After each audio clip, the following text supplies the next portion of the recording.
You ask Tiger to solve. This deals with linear equations with one unknown.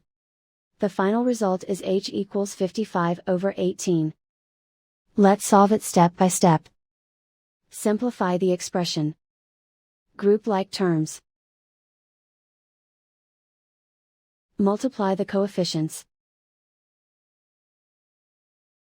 Expand the parentheses. Simplify the arithmetic. Multiply the coefficients.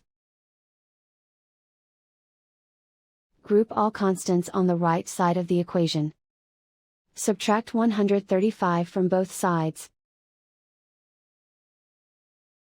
Group like terms.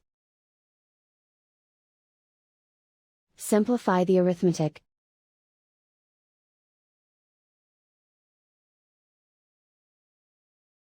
Isolate the h. Divide both sides by -54. Cancel out the negatives. Simplify the fraction. Cancel out the negatives. Find the greatest common factor of the numerator and denominator. Factor out and cancel the greatest common factor. And so the final result is h equals 55/18.